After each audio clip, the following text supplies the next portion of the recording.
I've been meaning to react to this video for the longest time now, so let's do it real quick. Okay, so first step of my first time doing a blowout, and trying to take some tips from Sendal. My hair, I need to detangle it, but I'm not gonna do it wet. I'm gonna do it with a tiny bit of oil and see if I get an excessive amount of like breakage or an excess of hair that comes out on the comb, whatever. So I'm gonna do that first. I'm not gonna wet my hair. I'm just gonna detangle, semi-dry. I'm gonna wash, and then I'm gonna start the actual process. Okay, so I sectioned everything off. I put the oil in already.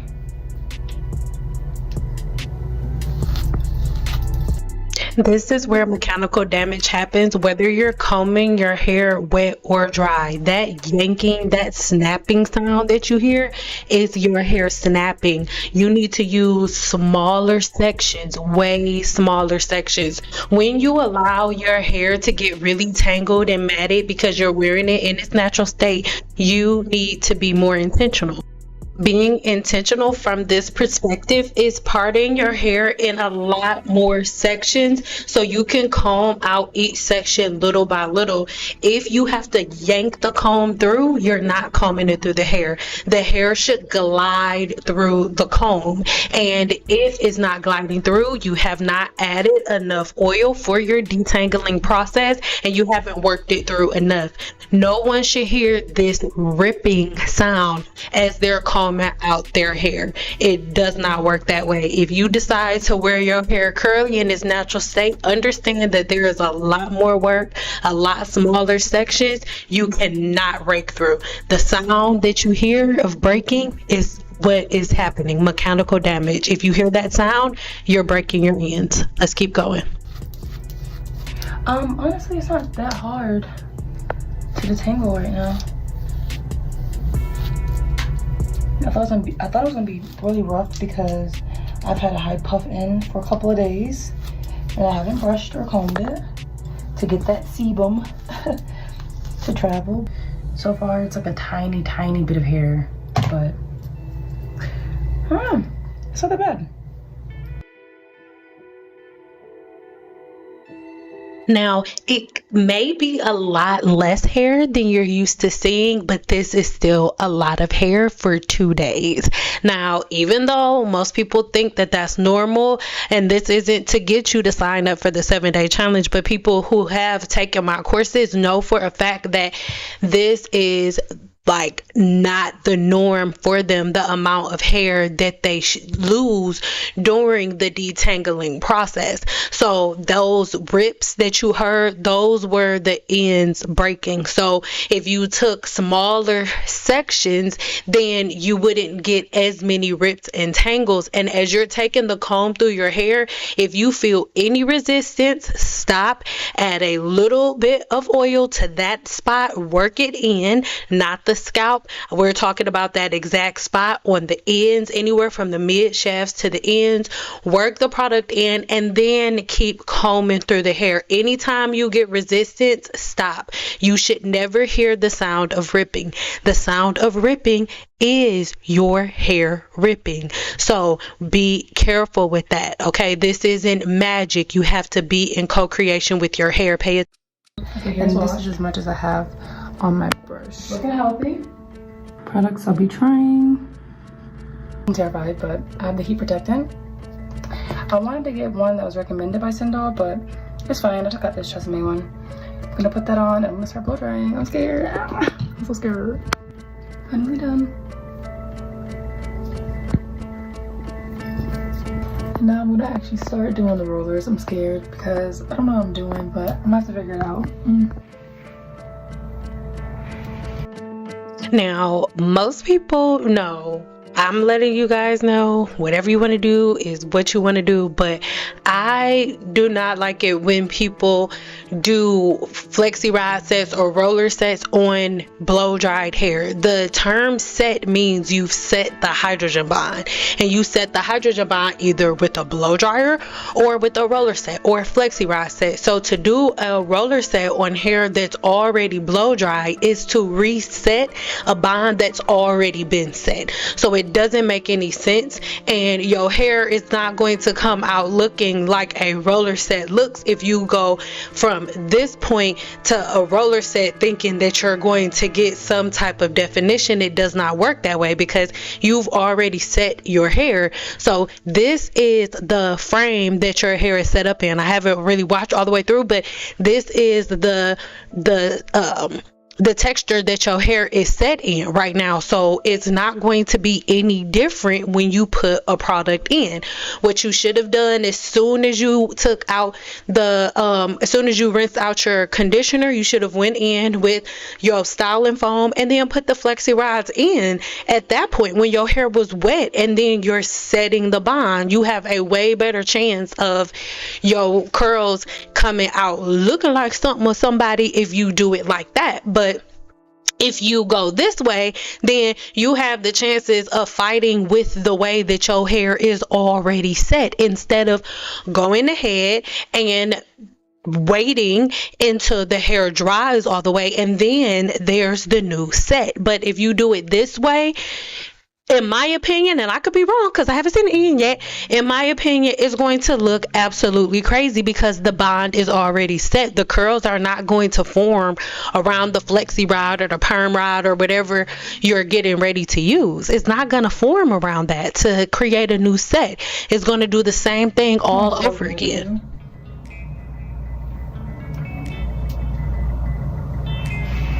Now for the rollers. Rollers of choice. I'm pretty sure I got this from Target, and then I'm gonna use a tiny bit of this mousse, even though I'm terrified because it's wet, but we'll see. Let's see. Sweatbands, just in case it doesn't, and we'll make it work. Okay, it's the moment of truth.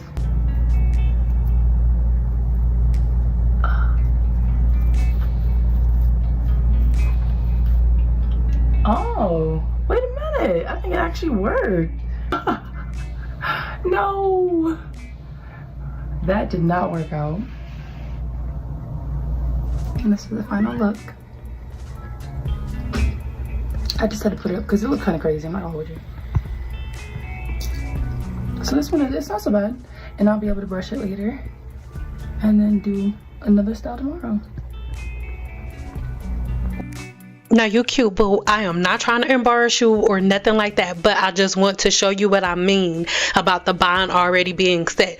On the right, you can see that is the photo right before you put the flexi rods in or the rollers in, and then the photo on the left, my left, is the photo after they were already in. As you see, the shape is the exact same. The only difference is the ends are slightly bent over. You know why? You re-wet the bond, you reset the bond just a little bit with that little itty bitty minuscule amount of that foam wrap. So I really want you guys to pay attention to that. This is not to front on you, girl, because I understand you did a really good job. The first thing you need to do, take smaller sections, use a little bit more oil. Oil is the only time that I recommend oil in the hair is if you are treating some type of infection, and this most likely is prescribed to you by your dermatologist, or you are combing out knots and tangles. But this is not something that should always happen. Knots and tangles are something that happen every once in a while because players mess up. But let's be honest, if your patterns and routines are set up a certain type of way, you never need to detangle your hair. You never have matting, you never have tangles. There are a group of women who have really thick and really curly hair that never have matting and never have tangling. So this is why I think that it's really important for us to focus on our patterns and routines before we do anything else, because Normally, we would run to conditioners, and this is the segue to our next conversation. Normally, we would run to conditioners because we're like, oh my God, conditioners are better. And I know there's going to be somebody's granddaughter, somebody's irritating, almost bald-headed granddaughter is going to say, oh my God, it's so much better if you use conditioner. That is not true. If you use conditioner, you are doing the same damage we told you about today, plus it's even worse because the hair is weakest when it is wet. And guess what? The one ingredient within conditioner that gives it its slip that you guys love is oil. So let's unpack that.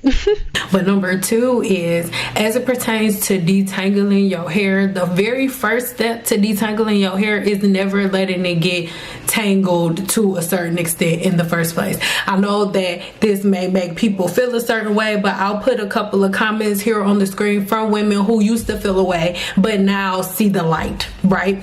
But if you never allow your hair to get tangled to a certain point, detangling isn't that difficult, and detangling may become a thing of the past. But if you are in that position where you need to, most people, when they hear me say detangle your hair with oil, they argue with it because they're like, oh no, you need water and conditioner and da da da da. Well, the truth of the matter is, I've said this 50 million times, but we'll talk about it again. When it comes to conditioner, the thing within the conditioner that gives it the slip that you're so in love with is the oil, right? Because this is how an oil is made. I'll put it up on the screen. And as you can see, when you make oil, when you make conditioner, I've done it multiple times. When you make conditioner, what you first do is get water.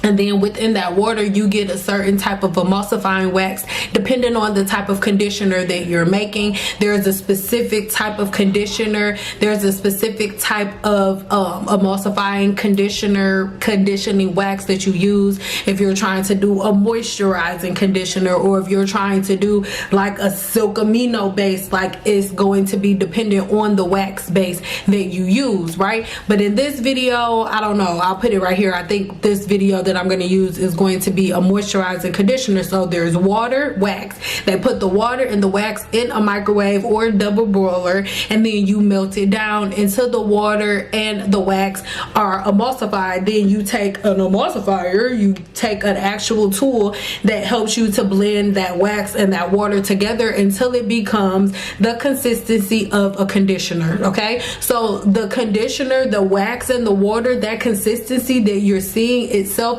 has nothing to do with the slip that you're getting. The thing that gives it the slip are the additives, right? And most of the additives are oils and silk amino acids, and then there'll be like a preservative that they'll put in, and a scent, right? And it's all clearly right here. So the thing that gives the hair its slip that you guys are going after when you wet your hair and you slap all of these pounds of conditioner on the hair, the thing that gives it the slip is most of the time the silk amino acid that they add, and then a couple of drops of oil, but mainly the silk aminos and the oil, right?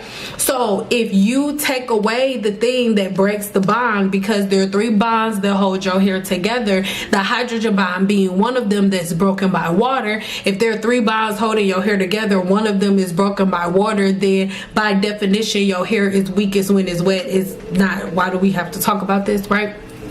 So when your hair is now in its weakest state, then you begin to detangle it and your hair falls out in clumps. Whereas if you change your habits and your patterns, you drastically decrease the amount of hair that you're shedding during the process. And when you decrease the amount of shedding, you decrease the amount of hair that you're losing, and it makes the process easier. You're able to retain length more. You're not big chopping every 5 minutes. Your hair isn't see-through whenever you straighten it, right? Because you're not allowing the hair to get tangled like that. And when you do have tangles, you're not breaking the hydrogen bond with conditioner, because conditioner breaks the hydrogen bond, because that's what it's meant to do. It has water in it, right? So if you just go ahead and deduct the water, deduct the wax, and you just take the oil out, out, right, you can take oil and you would put oil, you would grab it in like different sections, right? No, this is not my hair. I know somebody gonna ask. If you want to see what my hair look like, look in the description box below and look in the box. But focus, girl, focus. My hair ain't got nothing to do with your brain cells, okay? So you would take some of the oil and you would start at the ends. No, you're not putting a puddle of oil, but depending on how many knots you have, you take the oil and you rub the oil into your hair from the tips of from your ends up to like mid shaft. You don't need to go all the way up to the root for anything. You have sebum coming out of your scalp. Women want to argue about that too. I don't really care. I'm not here for that. Make sure you check the video linked in the description box below. That's the video that I'm sending to everybody who leaves that comments saying that they've been doing it all their life. I do not care.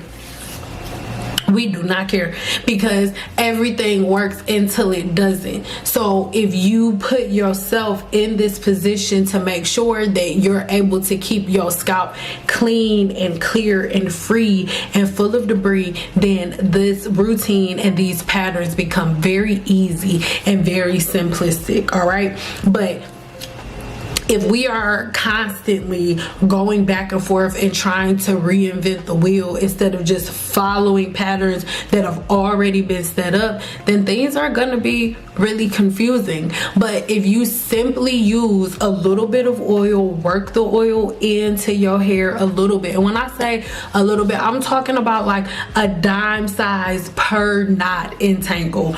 Work it in and then comb it out, and then go shampoo your hair with a clarifying shampoo, and do a couple of shampoos, at least 3 to 4, especially if you've used oil to detangle. And after you've done this, make a conscious effort not to allow your hair to get extremely tangled like that again, because it's not necessary.